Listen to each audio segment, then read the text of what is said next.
Plug. Hey, okay. Oh my gosh. Hello, everyone. Just pretend the beginning didn't happen. That's all you have to do. We were just waiting for people to get here, I guess. I don't know, any number of excuses. But, hello, everybody. If you are here, I don't think they are, because I think that would mean they would be saying something. Maybe not. Either way, I think people can hear us now, and so... Yes, yeah. Because I had sound try to come through my computer. So we're good. Oh, I see. It was... Okay, perfect. Yeah. Sounds good. Yeah, and I see there's a little thing I see. But, today, we are going to talk about a game called Pokemon that you're probably familiar with, and a game called TemTem that you may or may not be familiar with. Cassie has been playing it. It's a Pokemon-like, is what I'm going to call it. Yeah. Tell us a little bit about how TemTem works. It's been really enjoyable. Most battles are actually double battles, and these different monsters can synergize with each other. Some attacks actually get bonuses depending on the type of monster that's attacking with it, which is great. And of course, there's still type advantages and all that good stuff, just like Pokemon. But it actually feels more difficult. I've noticed that, like, trying to find good counters to an upcoming dojo battle or something are sometimes a little hard to find, hard to come across. You have to switch up your teams a lot more often than I ever had to in Pokemon. I mean, that's just so easy. Yeah. Hello, Aquaban, Quibian. Sorry, I read that the wrong way. Quibian, hello. I think, yeah. But, okay, so I'm gonna drop this in. But basically it is a game a lot like Pokemon. You went into kind of some details of more Pokemon stuff, but basically you have creatures, right, little creatures. Yes. And you fight them. Yeah. And like you mentioned, rather than in Pokemon where you only have one creature at a time. Oh, Aquaban, okay, yeah. I did, maybe it did. Aquaban, thank Quibian, yeah. But I appreciate any time somebody tells me how to say their name in the chat, because I never know how. Like, that sound, that makes a lot more sense. I feel like we've said Aquaban before as well. We probably have. Doesn't matter, yeah. Sorry. Oh, maybe that's the wrong one. I don't know. Who knows? I have no idea. Yeah. Now I have potentially gotten the wrong impression. Doesn't matter. But I would just wanted to touch on those more, those broader things of TemTem, right? It is a... it's not Aquaban. Okay, that's what I thought. So it is a Pokemon game where basically you run around. It's a massively multiplayer online game. There are other people.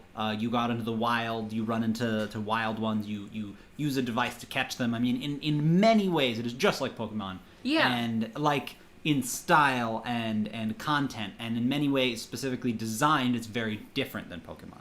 It is. Like, one of my favorite parts actually right now is that they TemTem only evolve after growing a certain number of levels with you. They don't evolve at a set level, like you don't get your Charizard at 36 unless it's grown with you for a certain number of levels. That makes sense.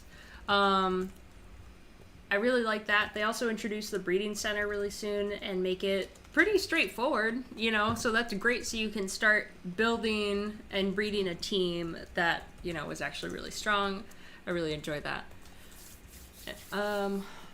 What else? I don't know. Yeah, well, so you mentioned they had the breeding. I didn't even realize. I actually don't think I've played a Pokemon game with breeding in it. But in this, it seems like there's a relatively complicated breeding system. Would you say so far that it seems like a way to get good TemTem, or is it just novelty right now?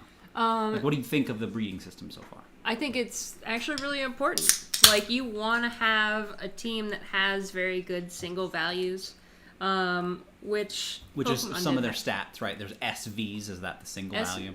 I think SV and TVs. Mm-hmm. And then Pokemon has, I think, EVs and IVs. Still very similar thing. And the game to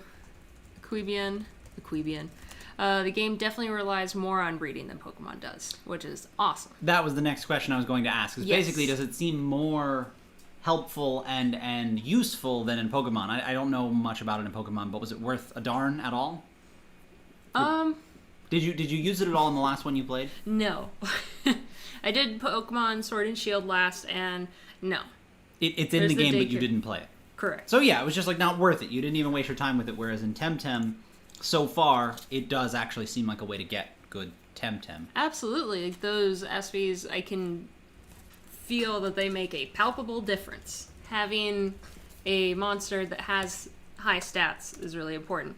And especially in the replayability of the game, because once you supposedly beat all of the dojos, you can have, it's already built in that you can have a rematch with them like once a week. Oh yeah, there's like weekly quests. That's a cool MMO thing. Is actually helpful. Sorry, I was making notes. It's difficult for me to talk and make notes, and I try to do it at the same time anyway. And hello, Josh. Welcome. Oh, hey, Josh. What you looking at? Happy birthday, I think, Josh. I didn't even think about that. I think that Happy is birthday. today. Yeah, right? Putting him on Super Blast with everybody else here. Hopefully it is actually your birthday, and I don't have that wrong. In Pokemon, breeding is only useful to build competitive teams. Oh, like for PvP. So I didn't know that. And there's definitely still plenty of competitive teams in this, too. Oh, Like, yeah, I didn't consider each that. other. That, of course, they fight each other. I didn't even think about that. But you mentioned the weekly quests. That is a common thing for MMOs. You mentioned that and the end game a little bit. This game has an inherent advantage over Pokemon in that it has an end game, whereas the latest Pokemon you played kind of didn't really. Certainly not in an MMO sense. Boring. Yeah, exactly. Like, because you could fight larger versions or something. Basically, simply because of the type of game this is, right? There's no subscription fee or anything. It's a one-time fee. It's in early access, I think, right now. It's called TemTem. Oh my gosh, it's in early access, and it looks beautiful. I love that we can see the monsters, and they follow you around and everything, just like you want Pokemon to do. Yeah, like they've improved on nearly everything. Yeah, in Pokemon, the battles aren't very spectacular. They've gotten better. They feel kind of mundane. But they're a little mundane. But in TemTem, the combat is a lot more dynamic. Yeah. Especially with having, as you said, 2 different TemTem versus 2 others. Yes. Right? Because there is a sort of complicated typing system, just like there is in Pokemon. Yep. But it seems set up in a way that is a little more logical. I feel like Pokemon's type system is stuck in a little bit of an old way, and this game now can play their own game with it, basically. Yes. And I feel like that's a really good thing. Yeah. And the Pokemon follow. The monsters follow. So it's already so much better, and it's so cute, and they also evolve and everything. And I think they're coming out with new monsters all the time. I don't know. It's really fun. But... I'd never seen Pokemon. I'm slightly too old for the cartoon, missed it, but when I asked my players what they wanted in my game, my cousin's 10-year-old son said Charizard, so he showed up last week. I love that. That's awesome. That's really interesting. I haven't watched the cartoon a ton, but I've played the games a lot. I really love the games. They have a specific gameplay loop that is extremely fun, where it is constantly finding new things, also able to level up, also able to progress the story. Yeah. There are sort of multiple avenues that you continuously can cycle through, and it just makes for effectively a very fun or addictive game, some people might say. And that reminds me that TemTem is hitting a little bit on the nostalgia of the older style maps, because, there aren't like HMs and TMs in this one, but you get different items that allow you to surf or climb walls and whatnot. Oh, yeah. And there's, like, walls all along, like, the first routes and stuff that you take. So, like, there's a lot to come back to. And, of course, quests actually in different towns, and you have to go across the map, to really far away places to actually fulfill them. I don't know. I'm excited. There's a lot to do. There really is. That's the other thing. Again, it's not just linear. Simply by way of being an MMO, it just changes the types of things the developers will create. Cassie, the other day you and I were talking about Pokemon and how it has evolved, or in a sense not evolved over the years, where we were looking at 2 different versions that were relatively recent, and people were pointing out how they had to remake all the models, was one example they gave. And you and I talked about how the idea is, if they have to constantly restart and do all the same stuff over and over again for a Pokemon game, and I don't know that they always do that, but in some examples they did, they'll have a hard time having a game that's iterated on like TemTem. Yeah. They just make one, and then they push it aside and go to the next one, and make one, and they push it aside, and obviously they do more content and things. A lot of backtracking. Love backtracking, like in Zelda games where new areas unlock with Boomerang. I really like that. Exactly. Yeah, I feel like I had very little of that, except to maybe go find other Pokemon. In Pokemon, backtracking wasn't as much. Do you find that you backtrack a lot in this? In Sword and Shield or TemTem? No. In TemTem, like, per region, is it more, like, linear, you're kind of in this area, and then you pass something and you're kind of in this area, or... I have to backtrack, like, once I am finally able to climb rocks, I don't know when I'm getting that, but I know that I will. I have to go all the way back to, like, the starting place if there's something that I want to check out. Okay, there's already ledges there and stuff. I think that's exactly what they're talking about, is, like, those things where you see the climbing walls from the beginning, and you don't know when you'll get it, you know, but you have to go back to all of them. I really like that. There was something else Let's see. I think the rivals, like... Oh, we were talking about how it's an MMO. That in that way, this game will simply continue to get better rather than them making another one and making another one. Oh, yeah, because they have to constantly work on it. That's exactly. Right. They've set themselves up to continue putting into this one rather than making new ones. Right. There is a new Pokemon game. Oh, TemTem. Oh, I see. There is a new Pokemon game coming out that looks really cool. It's like open world. You showed me. It's like a very old style. Arceus or something. Oh, yeah. It's just like, it seems like breaking the mold of Pokemon games, and I'm very excited for that reason. It's old-time Sinnoh region, I think. Okay, yeah. That doesn't like mean a ton to me, but yeah, it's like ancient. Yeah, like ancient. Like they have scrolls and like wooden Pokemon games. Yeah, Pokemon games have basically been a cookie-cutter formula, rinse and repeat every few years. Exactly. They've been tossing in some other spices because we got Dynamaxing and we have mega evolutions because everybody loves the evolution part. And that's the thing. To me, they tacked on, those don't change the game at all. Yeah. Those add a new thing, and that's different, you know, especially for the cookie cutter. Because I completely agree. That's one of the big issues with it was they almost didn't have pressure to change. Seeing a game like TemTem, because we were too hooked, man. We were too hooked. Well, and nobody, not to say nobody did it, I'm sure there are others, but nobody did it the way Pokemon did quite so simply, where they just went, no, we just made our own up, and then we set it up, and then you fight them, and that's it, you know? Yeah. It's not an extremely complicated formula, but the content is part of what makes it good. Yeah. But yes, so it's crazy to say that sentence and then say, yes, the Pokemon formula has not changed at all. I feel like with the latest game, they forgot how to tell a good story. Oh, yeah, because the story's kind of always the same, right? But even in TemTem right now, there is like a bad guy, and we're gradually getting to unravel this story. There's even like a detective NPC that's like we get to talk to and whatnot too. Oh, yeah. Like, so I'm really curious about it. I can't wait to keep exploring it. Yeah, okay, can't be right there. I know. Our cat is checking out the mic. From what I've seen of Pokemon fights, they remind me of the wizard fight at the end of King's Quest V. So I don't remember the wizard fight. I remember King's Quest V. Yeah, is that? Yeah. I don't know. I remember. I don't think that's in the Labyrinth. No, I don't think I got to the wizard fight.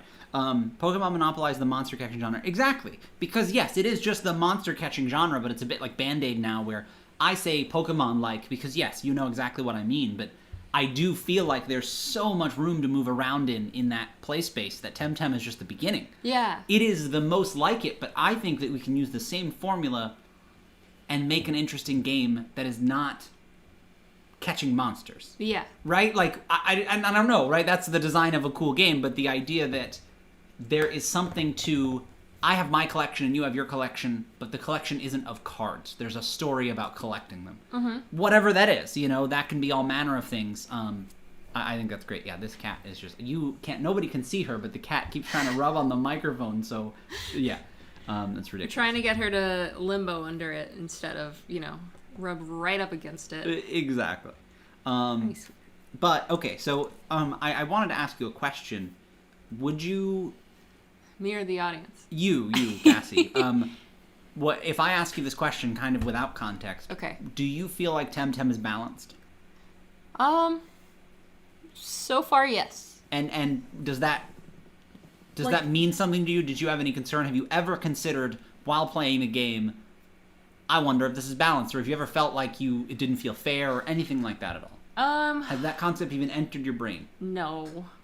Because I am playing it for the game right now rather than, looking too closely, I suppose, at some of the details that you might be looking for. No, and that's okay. I just specifically...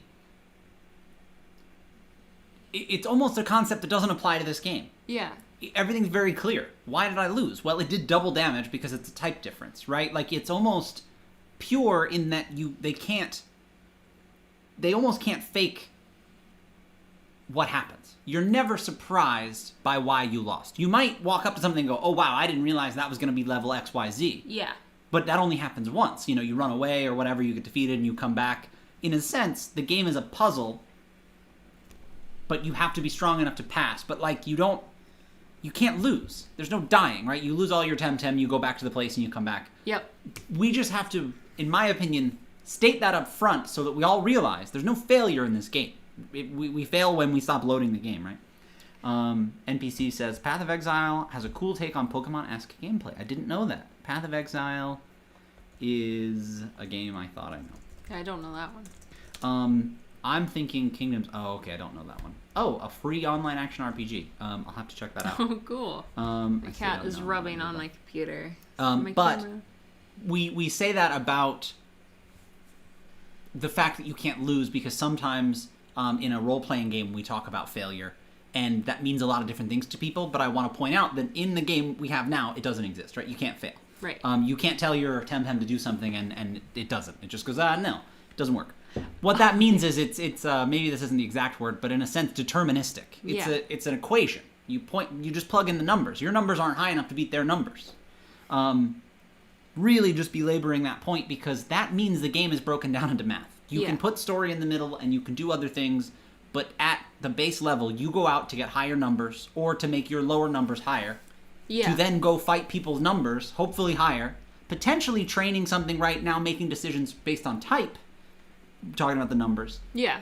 But at no point can you fail. You just keep coming back. I think that's an important thing that this type of game does that we can borrow. And maybe put in a tighter economy on actions. As far as games, that's something that I like about this as well. Okay, yeah, let's talk about that. In Pokemon, there's a certain number of times you can, use an attack, but in TemTem, it's based on stamina. Every attack uses a certain amount of stamina, and you can take a turn to rest if you don't have enough to fuel a attack, or of course you can actually hurt yourself if you go and use too much stamina. Yeah, basically each TemTem has their own stamina bar. Yes. That remains constant. Yeah. As they level up, right? They don't gain more stamina as they level up. They can gradually gain more stamina. Okay, they do sometimes. Okay. Yeah, it does go up just like all of the other stats, but it's usually slower. Exactly, it's pretty slow. And then there is... and the idea is, like you said, it's an economy in that you can only do certain things so many times. Yeah. Whereas in Pokemon, like you said, everybody starts at full and can do it 30 times or 15 times each or whatever. Until they're knocked out. Exactly. Yep. And so there's no... Even just switching that, it adds a lot more strategy because it's just one more thing to manage. Which, in a sense, is a good thing. Yeah, it makes a battle even more complicated. There's also playing around RNG, getting strategies that don't rely on raw numbers. Yes, and that is fair, right? It's a little unfair to say that because there are random elements to deciding some of those numbers. But in a sense, I guess the important concept there is that those are limited, and there's no chance that if you go up against somebody that's level 20 as a level 1, that random element can cause you to win. Yeah. It will just not happen. So there is definitely randomness in the game, but that's what's the important part is it's kind of like you can look at a fight and go, oh, I think I know who's going to win based on types and levels. That's the important thing. But you are right, there is definitely some... like you said, the statuses and different things. KQ5 ending, you have to change the right animal to fight the evil wizard like 4 times. So I see. You have to turn into different animals. Yeah. And that's like a point-and-click game. I'll have to look up how that works. For example, in Pokemon, you can beat the game with a very specific... Oh, okay. So you can beat the game with a very specific set of level 1 Pokemon. In my opinion, actually, that is a... flaw? Mistake in Pokemon that TemTem doesn't share, because that's actually a really good point. Or so far doesn't share. I wonder. Because it's an MMO, it can't. Yeah? I am confident that they balanced it in a way that the levels mean a lot more than they do, that it doesn't interact the same way it does in Pokemon. Because they're levels and there's other people, right? Yeah. Once you've done player versus player, it becomes different. So that's a really good point to the levels do take a little bit of a backseat because so long as if I breed a good TemTem and I get it at level 1, it's going to evolve faster, technically, because I can get it to level 14. Maybe that's when it evolves, like that, you know, compared to I caught it at 14 and then it needs to gain 14 levels and have twice as much experience. Exactly, yeah.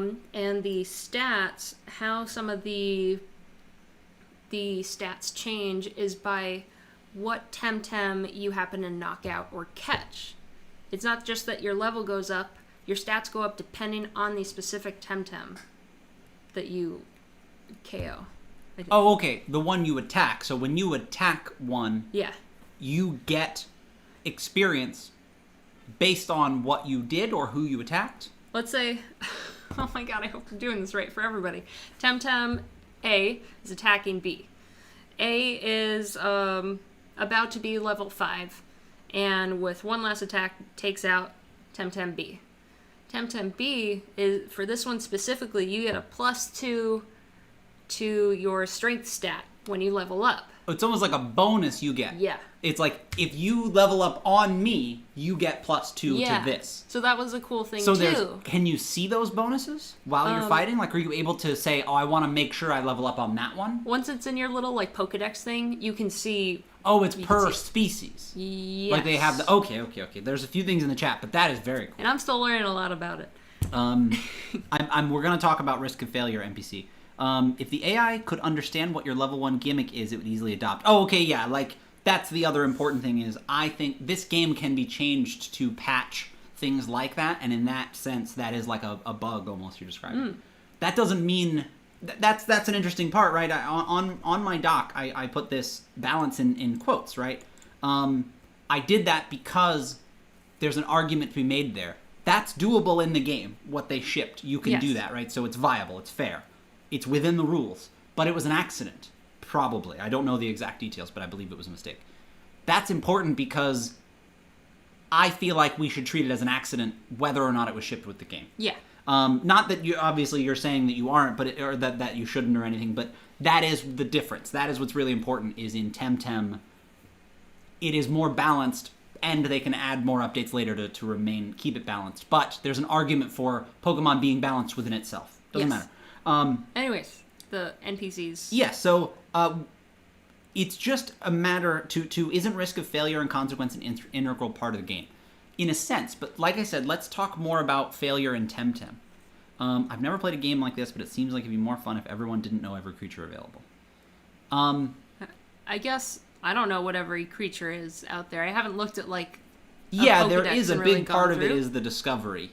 So you should try it out because I'm like, the discovery is so fun. long as you haven't looked up the little Pokedex thing that they have, like, you could play it and you're going to be surprised. Yeah, you get to be. And so eventually high-level PvP, you probably know it all, but like you have to eventually get there, and that's part of the fun. Okay, so failure and consequence. If we think about what are the consequences in TemTem, what happens when all your TemTem die?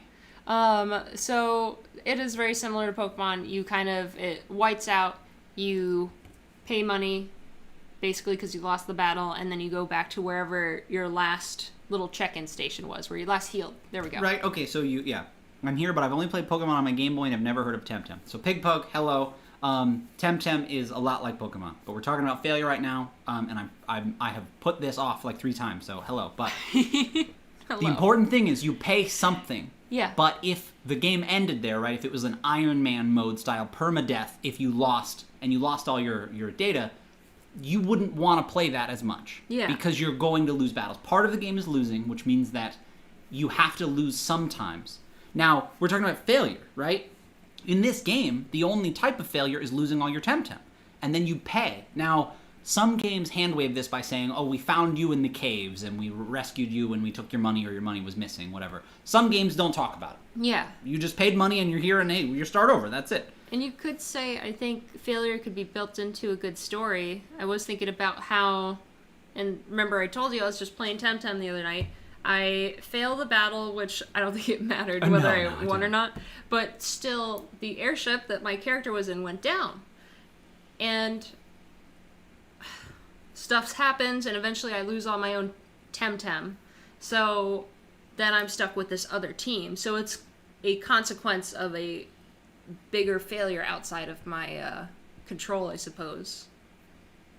Couldn't you say? Yes, Yeah. absolutely. So let's talk about what that means. Yeah. The idea is, because you can't die in the game, it's no problem for an airship to crash. Yeah. Because you know that there's no concern that you are going to come to bodily harm. An airship crashes and you wake up on the beach. That doesn't make any sense. So, when we talked earlier, NPC, about how in this game you can't fail, you fail when you stop trying to play. Yeah. The point is, the game waits for you to play it, in any sense. A lot of times when we play role-playing games, we don't act that way. We don't all agree that that's the way the world works. If you don't commit to the game that is TemTem and actually play by types and whatnot and levels, then yeah, you're going to fail. So, If you don't play the game, it's going to be tough. well, but that's the point, exactly. Like, literally, if you don't pick the game up, you'll never do it more. But you can't do anything within TemTem to lose your TemTem and have to start over. Whereas in a role-playing game, that's what is at stake. Yeah. You have to start over, depending on who you're playing with. I say that because in the same role-playing game, you can have the narrative failure of you crash on the beach and you lose all your stuff. Yeah. The thing is, sometimes we mix that together with you rolled poorly on the dice. Now, and this is one of my favorite examples because it's a bad example and it's a really good example of a bad example. You have to jump over a chasm. There's a hole, you have to jump over it, you roll the dice. What happens if you fall in? The game's over, you lose. Especially if I've said it's like really far down and you roll all the bludgeoning damage that you're supposed to take. Maybe. Maybe it's a bottomless pit, but let's say it's like 30 feet down. There's like rules to decide how much damage you take. And if we, instead of going, you fall down to the bottom and break your leg, Yeah. because that's a story, you're breaking your leg, I don't care, you fell 30 feet, I'm telling you you're breaking your leg. Or you can say, well, the rules say if you fall 30 feet, you take this much damage, that's more damage than you have, you're dead. On a die roll. Now, Good. You're potentially not playing the game well if you're putting that much stake on a die roll. But the problem is the rules allow it, right? Yeah. The point is, you can pick up that rule set, and if you don't know any better, that can happen. And then your friends don't have a fun time because they're like, I fell in a pit and died first thing. So... Does that happen to you? No, but that's a really good example because when you try to think of skill checks in that normal paradigm, you have to be careful because if there's no failure state, what happens? You know what I mean? Like, then you have to fudge it just... Basically, in the game, there are checks you can make that put you in a position where you can't reason out of it. And I want to make a game where you can't be put in that position. Got it. So, risk and failure and consequence are an integral part of the game. But we all kind of accept this inherent risk when we do skill checks the way we do. Because we say if you miss the skill check for jumping over the chasm, you fall down it. Right? Well, what's another solution? I go, okay, well, when people fail jumping over a chasm, sometimes they'll say, I tripped. Right? I did something wrong. A chasm is the same bad and good example because what do you say? What else could go wrong that's like, well, why didn't you make it? You didn't jump good enough. I don't know what to tell you. But, like, you're good at jumping, you know? So... You should be good at jumping. Exactly. The thing is, what the rule often really says is, if there's a reason you couldn't prepare, right? But that's not how we use skill checks. So again, we have like we have these rules of like the way they're supposed to work, but that's simply not the way it works. So all of that to say, TemTem Yes. removes some of those, the ability for those things to exist because it's an MMO, because it's going to be constantly iterated upon, because of these various things, you know, stuff we talked about earlier. When we talk about D&D, think in this case, D&D is Pokemon. Yeah. We love it, we play a lot of it, but Oh. it's time for somebody to go, well, yeah, but why are we doing this still? And why is that still in there? And you know what, I don't think we need that. Let's try this instead. Similar to the way TemTem is. Yes. So failure is very important NPC, but really all we're doing is changing the definition of what it means. We're not saying you fall down and you die in the pit. We're saying you break your leg. We don't define what the failure is so that we can define what it is in the moment so that we can create narrative from it rather than, well, you take 5d6 bludgeoning damage, you're dead. So what do you want to do for your game? For your D&D? For my D&D. So, I don't know. Yeah.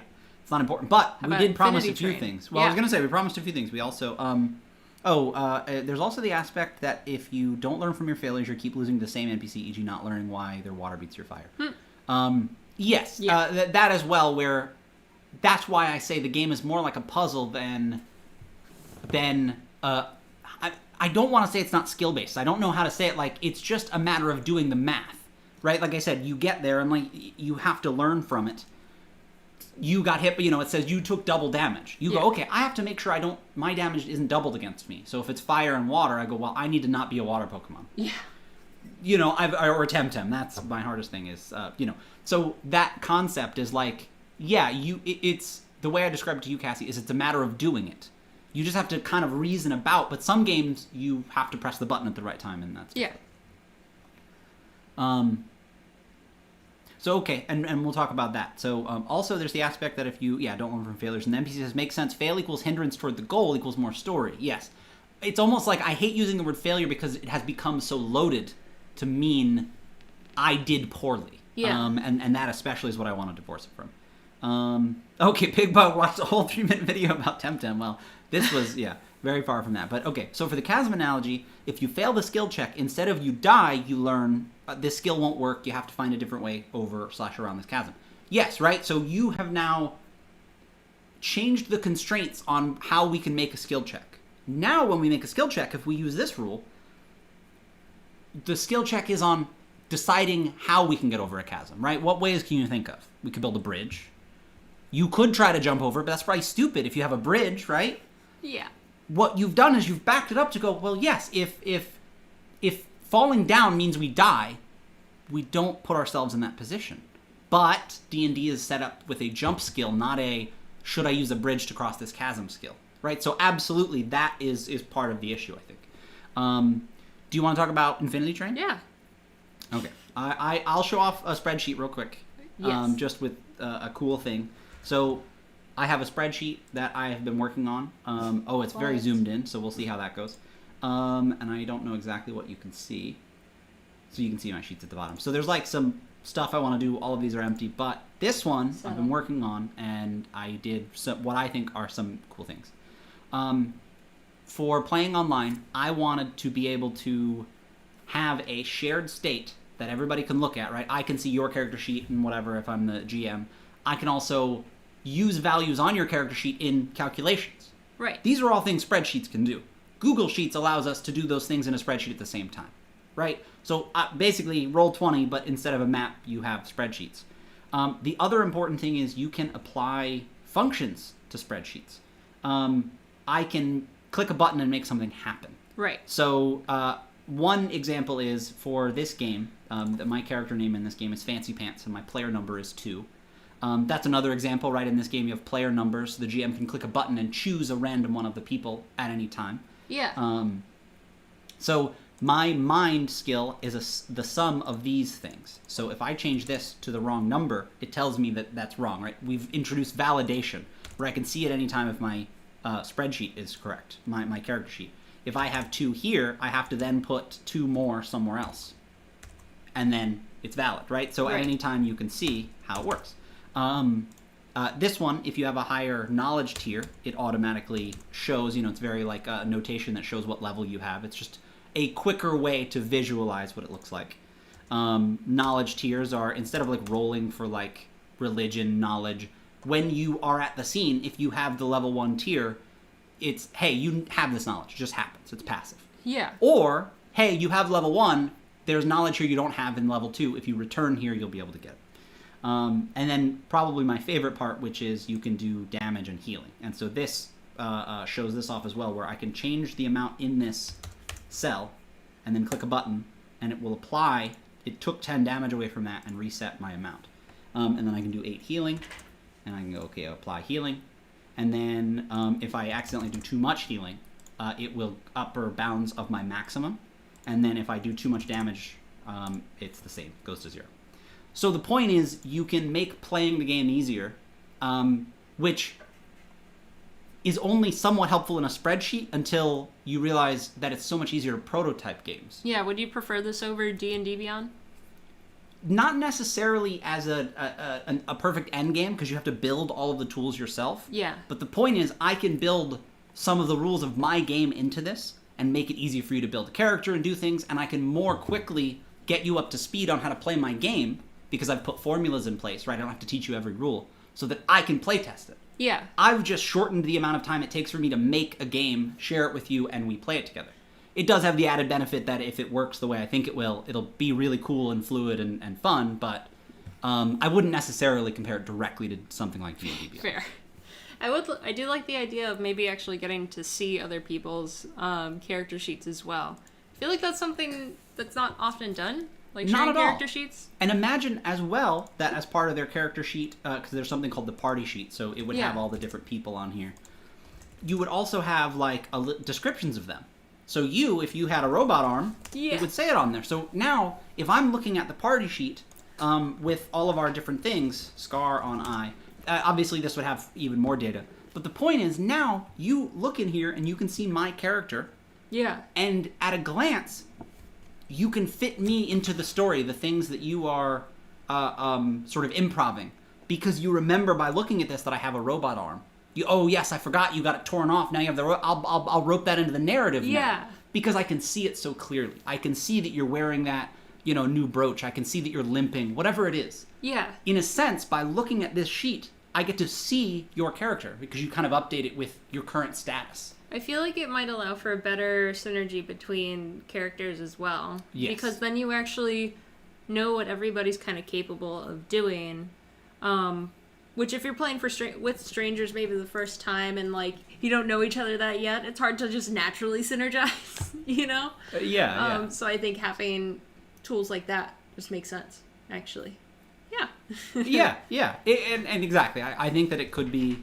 it can be very cool. So it's very early days in a sense, but I'm excited about that, and that was one of the things on the list. I do want to address what was said here. That looks like you fail the jump check as you getting ready to jump. You realize you can't make it, and you stop before you actually jump. Again, that's where it's like I agree with you that you have to work your way to change... You have to change the structure of it to make it work within the game. But... rules as written, it never explains that concept. So I agree that is totally doable. I wish the rules said, this is how you should do it. I haven't read the rules, at least the D&D 5th edition, in a while. They may say that more clearly than I expect. But that is certainly never the impression I got. It's more that they kind of tell you when to call for checks and what happens when you call for a check and they succeed or fail. Yeah. And then leave all of this other stuff for you to interpret. And I see that you have interpreted well, but I want newer people to not have to go through that process, basically. But I do agree that I'm like, well, yeah, that does absolutely totally work. But, okay, let's talk about Infinity Train. Let's talk about anthologies, of which Infinity Train is one. Infinity Train is a cartoon on Cartoon Network, an animated series, where a girl ends up on a train that seems infinite, and it's called Infinity Train. There are 4 seasons. It's an anthology. Each season seems to follow a different character. We've just watched the first one. Yeah, we're still going through it. Each episode is about 11 minutes. Yes. Very short, half of it's basically like half of a 30-minute slot on TV, so they probably played them 2 at a time. Yeah. Because it's a Cartoon Network show. Yeah, it's a Cartoon Network show, and 22 minutes is commonly what a 30-minute show gets cut to, so 11 minutes. It's like SpongeBob is 11 minutes, But it was really cool. I like it. It is, but so each episode, 11 minutes, they go into a new train car, and it's effectively like, and I'm saying train, right? It's this enormous train that the person finds themselves on with whole worlds effectively within these. Everyone is like, at least from the outside, looks like a giant warehouse as far as we can tell. Yeah. That's for scale, maybe. That's as close as I can think of. Yes, exactly. Like, it is like an enormous sort of... I don't know. You know what? Infinity Train. I don't want to find trailers, but spoilers, but I'm sure there's a picture of the train. The train.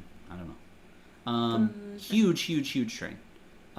You can't see any scale here, but that's a tree, and that's like the wheels. Like it goes way up. I think. I don't know. Not really great images to show you the scale, but the point is, it's big enough to basically contain like Doctor Who TARDIS style worlds within them.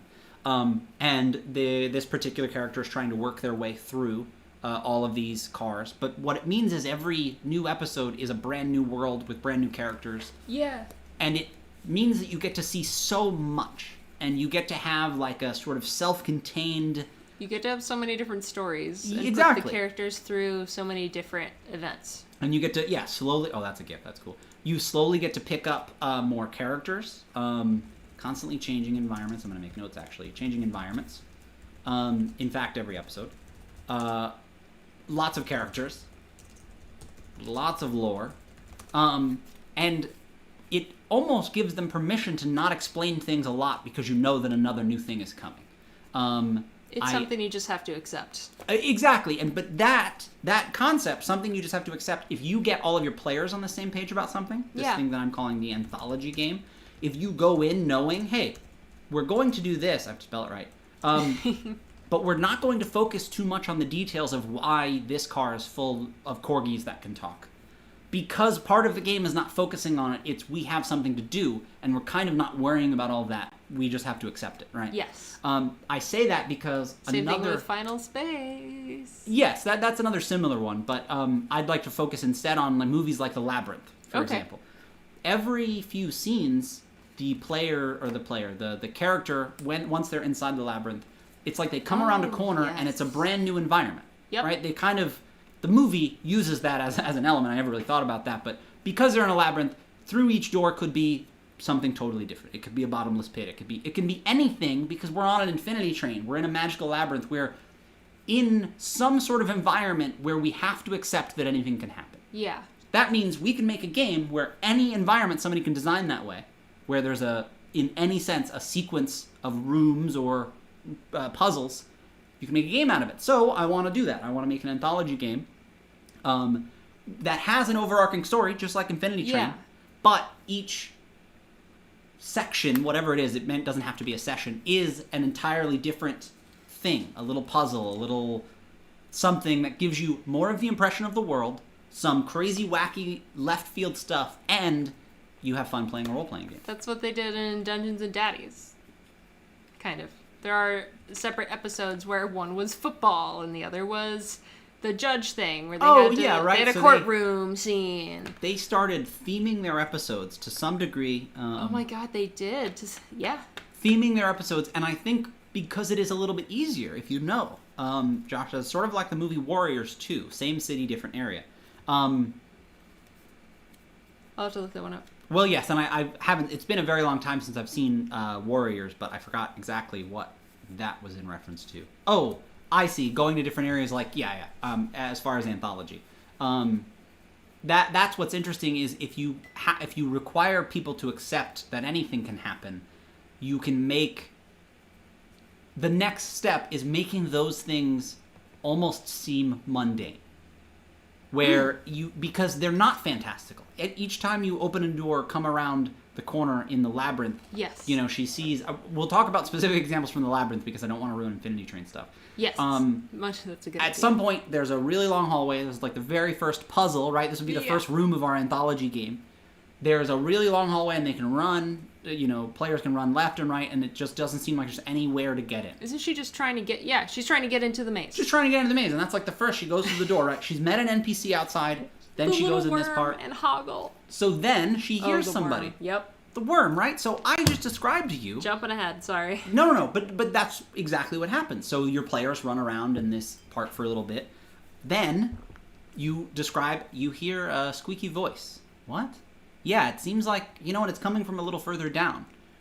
And then you have the interaction. Go that way. But the players aren't like, why is there a worm here? They're like, okay, I need to milk this worm for all the information I can. Yes. We're not worrying about why a worm is talking, right?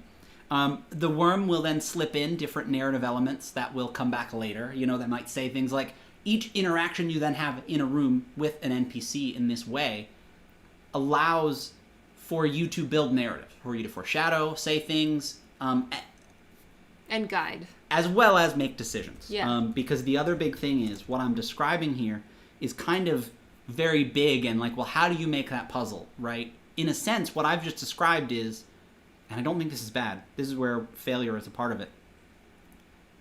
The player won't be able to fail each room. Right. That simply can't happen. And so similar to the way we were talking about sort of almost reframing checks to make sure that things make sense, you could potentially, in a game like that, I could see just doing away with skills altogether and the players going through it narratively. But if you wanted skills of like, okay, well, you're good at finding your way or something, the player might be able to find an opening, right? So the solution to that was there are openings everywhere. She just doesn't see them. and she ended up having to, it was like an optical illusion. She just had to walk through the wall, kind of. It was like there, but you know what I mean? Like, it was not real. Sure. She had to talk to the worm to figure out that that's what it was. The players would have to do the same thing too. I was thinking about what if there isn't failure, it's only consequence. Okay. Like, do you have an example? What do you mean? I want to pick a lock or whatever, and you said that it can't fail. Otherwise, there's no progress. This is an essential lock, let's say, that I need to get through this door. And sometimes, right, there's no pressure, time pressure. Nobody's coming to get you while you're trying to pick this lock. But so yeah, you could take your time if you want. But if I don't get through this door, then the story for now has stopped. Exactly. We don't know. We don't have any other way to progress. Right. Yeah. So I roll a 1 or a 2. I still open the door, but my lockpick is now, the consequence is that is broken. I can no longer use it. Well, and so that's Maybe fair. if I rolled higher, it wouldn't have broken, and I might have been able to take it with me again. Exactly. This might be a concern of the exact example you used, okay. But the point is... Not all of them are going to be good. No. But the point is you have put something narrative on the other side of a lock, but also in the game there's ability for your lockpicks to break. What if you didn't have lockpicks when you got to this door because they broke on the last one? Right? Like, we almost can't build things. That's the failure. I think then, well, it's up to us to make sure that they were supplied with enough lockpicks. Fair enough, right? But we'll continue walking that. So then, like, do the players buy those from somewhere? If I were the players, I'd go, okay, well, I need 100 then. I think you should be guided, basically, with your DM, so that as you're on your way out, maybe your rogue or something, whoever's the thief, let's say the group, the DM says... and to your rogue specifically, and you see a bag just almost begging to be taken.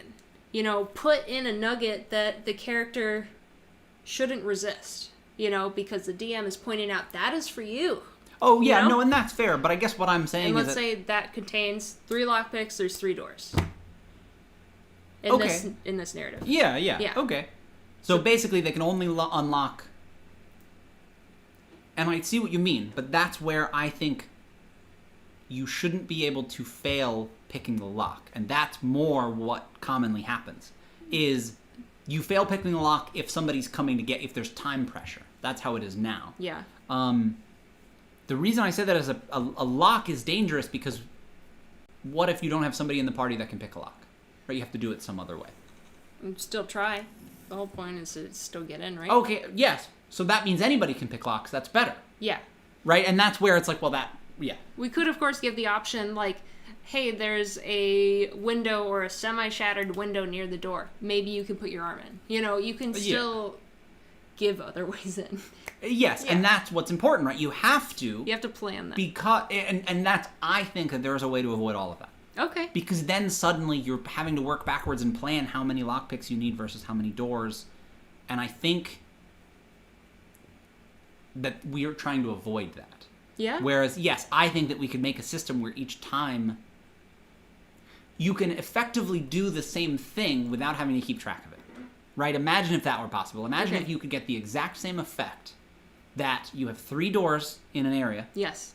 3 lockpicks, and if you fail, you can use a lockpick again on a door, but you won't have another one later, right? Really what you have is keys that have a chance of working, and if they don't work, the key disappears. Yes. So that means if there are 3 doors, you might be able to open all 3, but if you're not a very good lockpick, you might open none. Yeah. That's okay. You just can't put any story elements behind them. That's a really cool concept. We just can't. And that's where when I say failure, I mean failing to progress the narrative. That usually happens as a result of death. Okay. So like I said, that may be a concern of the example because we're talking about picking a lock, but I wanted to point out that concept that a lot of times the same thing we want to achieve, we can, but with less trouble than we think.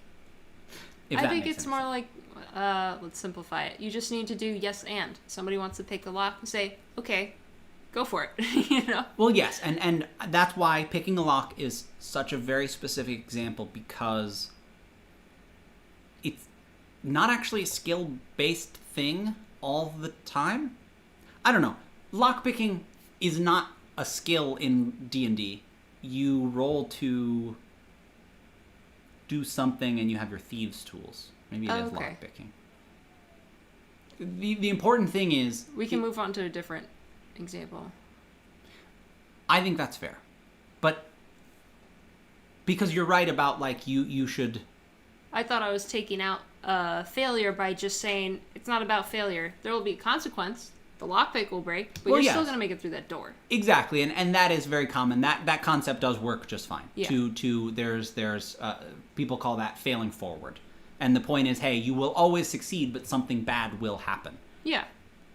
But that's what's interesting. We are aware of that concept, and what I would like to do instead is shift the paradigm so that your success or failure decides what happens in the scene or how you roll, but not necessarily what happens in the story. Right. And so that concept where you could never, in this anthology game where we're in the Labyrinth, you could never roll and find yourself unable to progress because you didn't roll high enough. Okay. We can solve any other issue that is not that, but that's what I'm saying is you're right about the lockpick. My only constraint is it can't be narrative. We just don't, yeah. All right. Yeah, that's all. So, doesn't removing the chance of failure lower the stakes? So that's what's interesting is we're replacing it with something. We are taking whether or not I pick the lock out, and we're replacing it with somebody saw you pick the lock.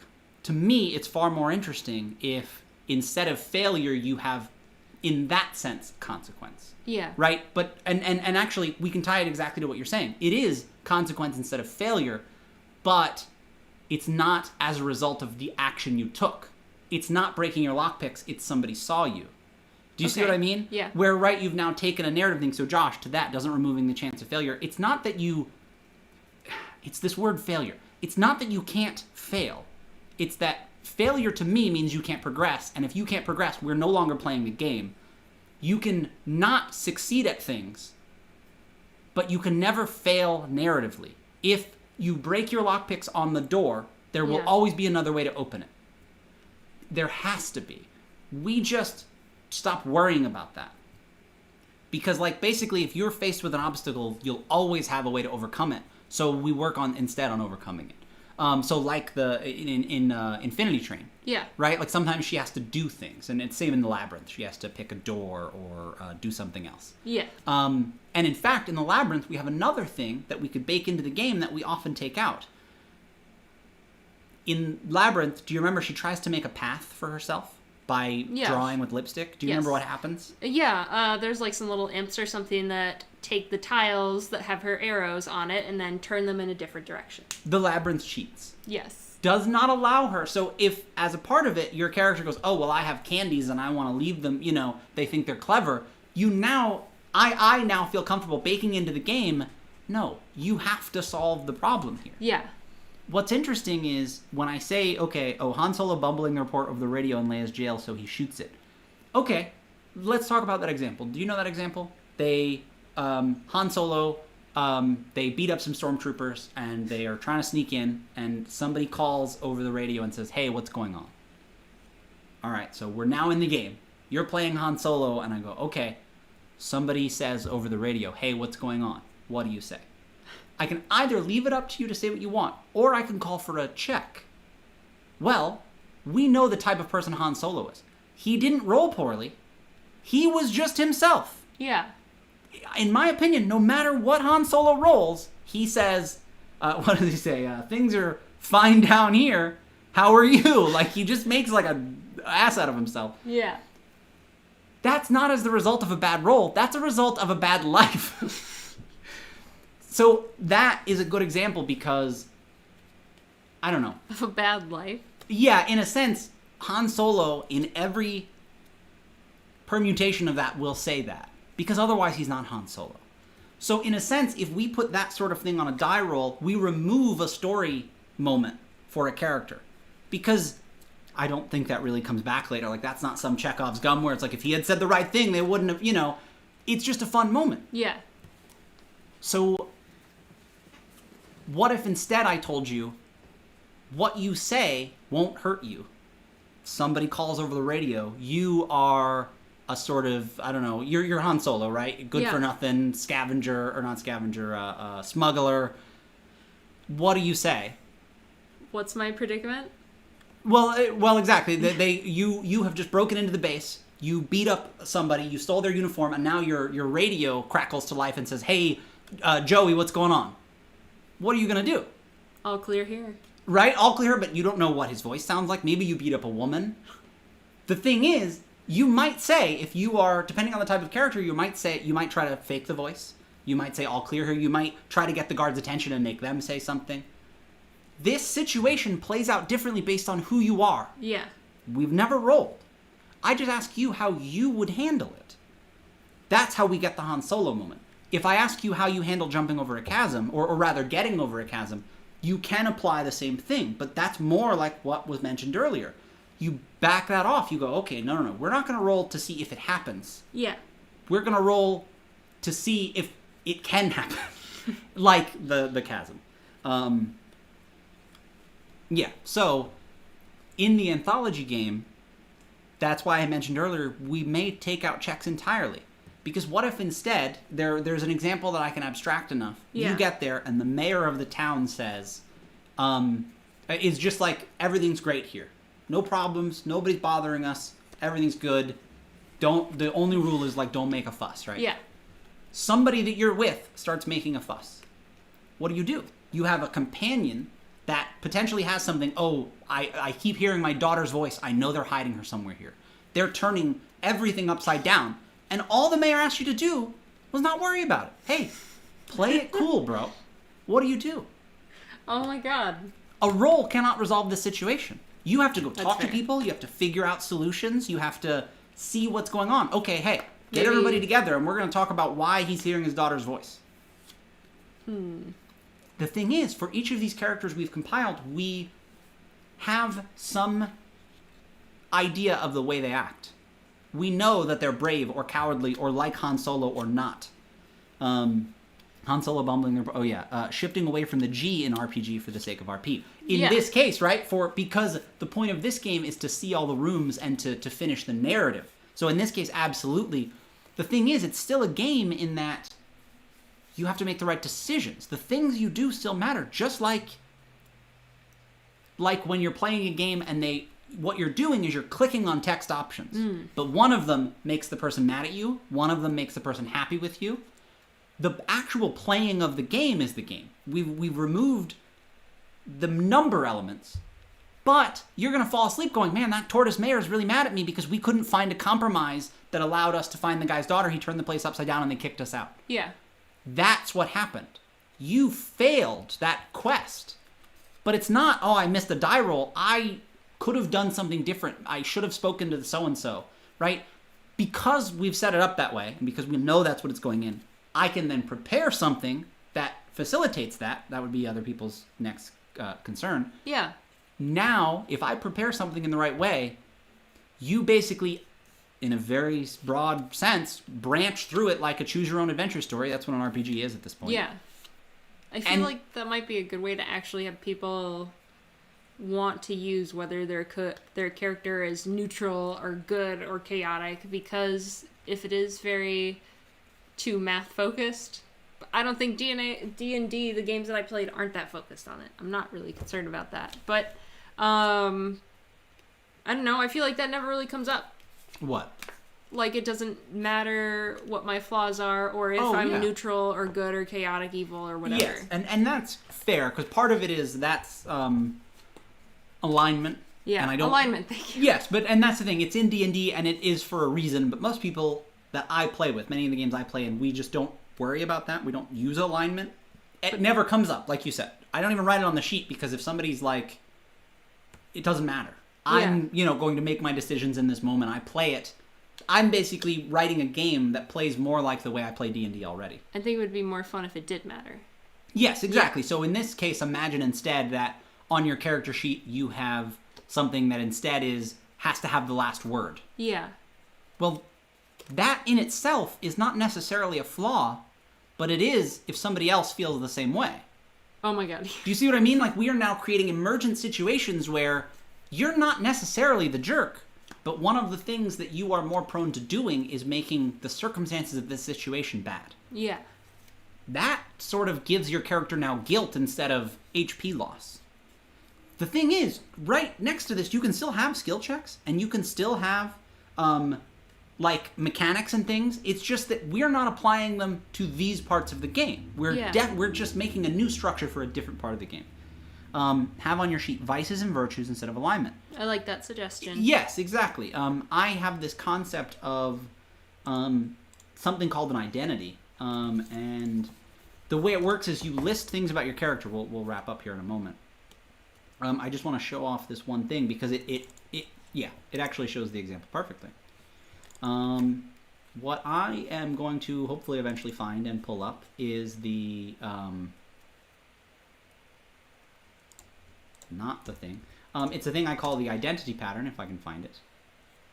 It's something that was released on Patreon as part of our Tabletop Terrors is on Patreon, and open that in Google Docs.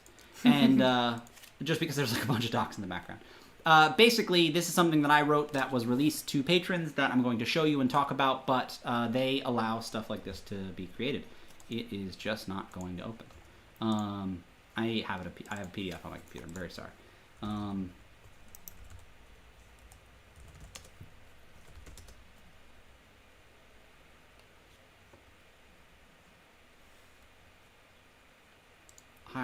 like stuck in an alternate reality where there's... Okay, I'm going to download it. He's stuck in Infinity Train. I'm stuck in an Infinity Train where this is not something that I ever finished. I'm like suddenly freaking out because it'll be okay. We'll figure it out. Yeah, it's fine. It's really not a big deal at all, yeah. So vice will always have the last word. Virtue readily risks self for others. Okay, see, I like that. That's really cool. Go to... Could that virtue be considered a vice instead? What if they always have to help somebody? Okay, yeah, see? And that's... Okay. Here's the thing. It can still be a virtue, but virtue doesn't necessarily have to be good, is absolutely what we've touched on. So this thing here that I think you can see... I want to... Yeah, I'll zoom in a little bit. It's not really for reading as much, but the point is it's what's called the... Oh, gosh. Guys, I am just the worst. What are you doing? It's not the right one. Aww. I know, right? Like, this is just getting hilarious. I'm really sorry, everybody. Oh, James. Holy cow.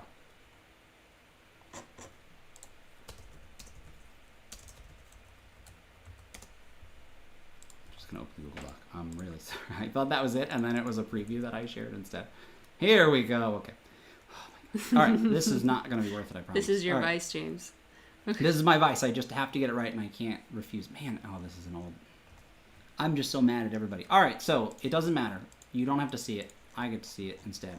The point is But they want to see it. Okay. Yeah. I'm going to copy and paste this into... I don't know. Wow, this has just been a mess. Okay, so this is something like... This is literally just a set of keys that have values. So the key here is occupation, and the value is high-powered mega CEO by day, cyberware hacker by night.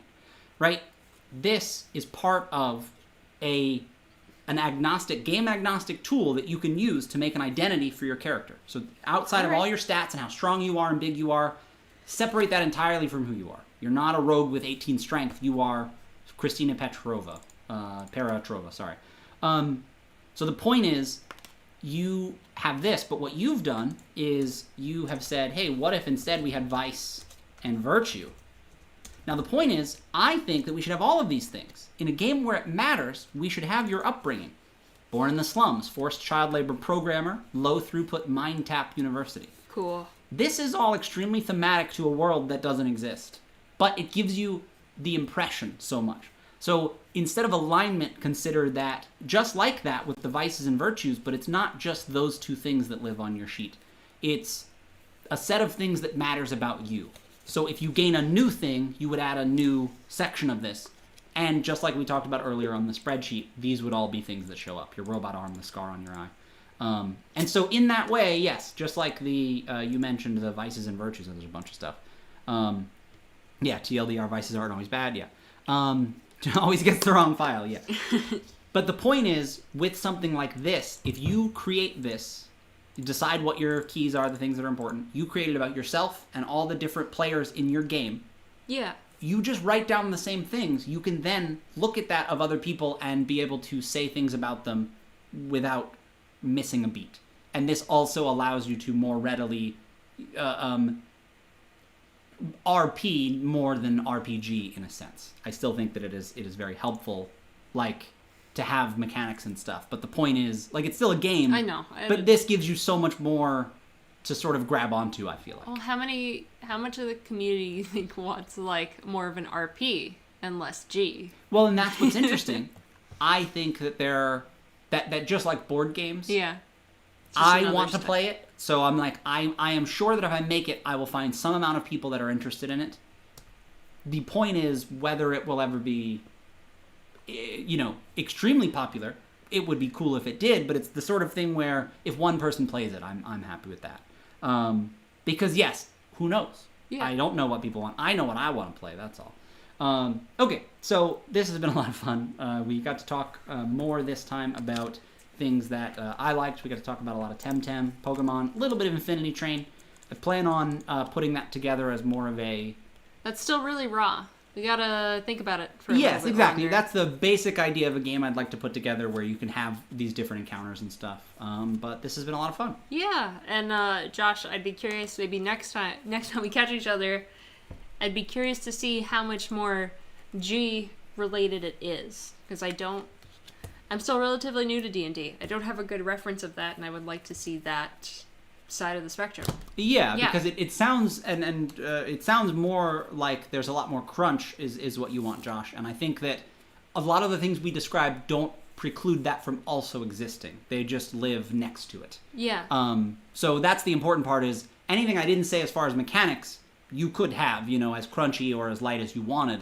This would just live next to that. But thank you, everybody. I have to remember what order to press all the buttons in. So catchphrase. Have a good night, everyone. Have a good